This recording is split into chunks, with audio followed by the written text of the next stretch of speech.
Good morning, YouTubers. Today's book is Screaming with Joy with Allen Ginsberg, The Life of Allen Ginsberg by Graham Caveney. So I'm going to read a little bit here, and we'll find out what the deal is. A process of establishing the facts.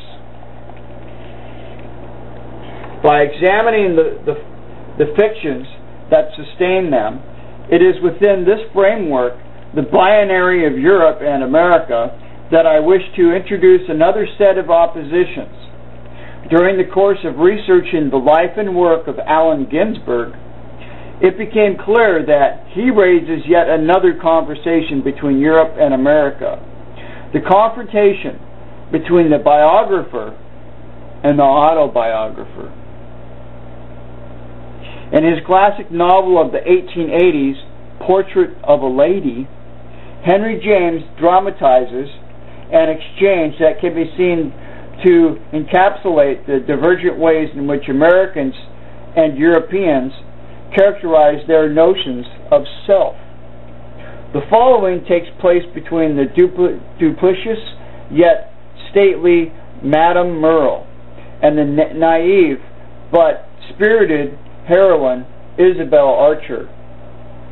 "I don't care anything about the house," said Isabel. "That's very crude of you.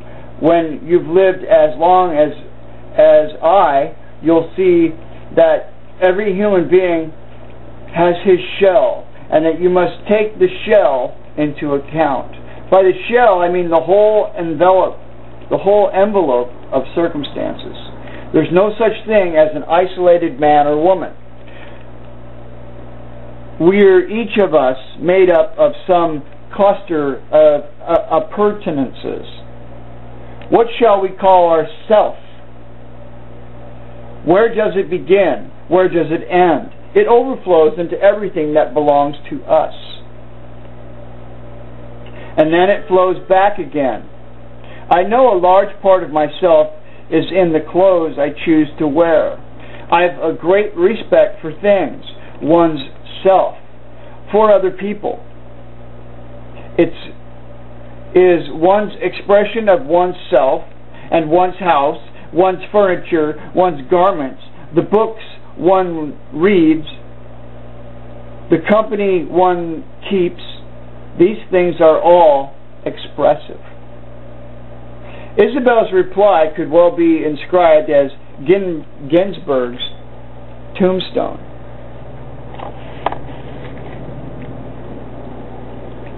"I don't agree with you. I think just the other way. I don't know whether I succeeded in expressing myself, but I know that nothing else expresses me. Nothing that belongs to me is any measure of me. Everything's on the contrary, a limit, a barrier, and a perfectly arbitrary one. Certainly the clothes which, as I say, I choose to wear, don't express me. And heaven forbid they should. You dress very well, Madame Merle," lightly interposed.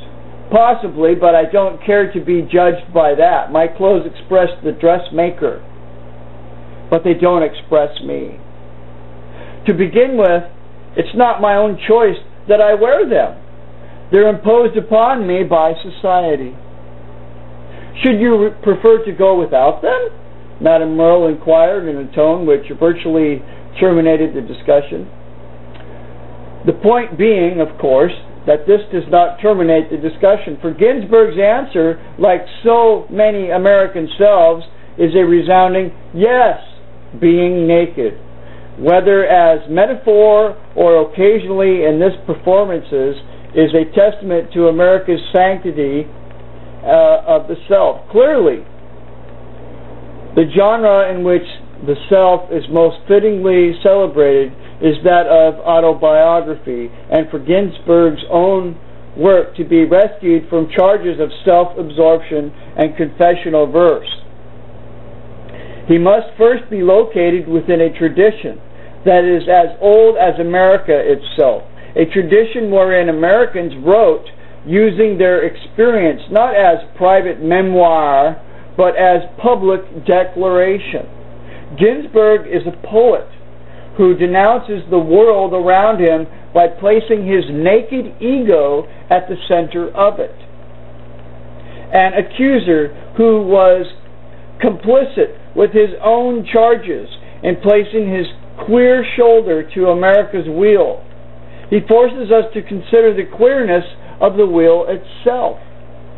Before considering why Ginsberg's legacy survives, it is necessary to look briefly at what came before. Wow! So let's get into some meat and potatoes on Allen Ginsberg. Having to take note of these things about America's past, America's beginning, the difference between America and Europe, Old England, and the New America. Pretty interesting stuff, I tell you. Allen Ginsberg, the 60s, you know, Vietnam, the old 60s revolution kind of feeling, an idea, the whole idea of that. Well, here we return again to a time when revolution is on the minds of many Americans. When the outright actions of many Americans filled college campuses across the United States. Withdraw from the war! Withdraw from the war! Stop killing people!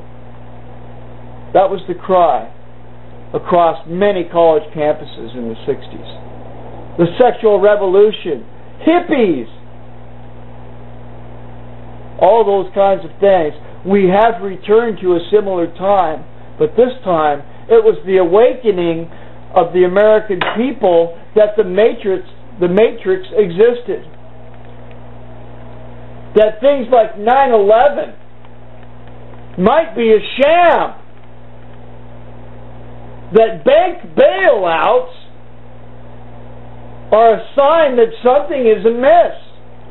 Huge corporations are just running amok, taking over markets, taking over Congress, and possibly the presidency,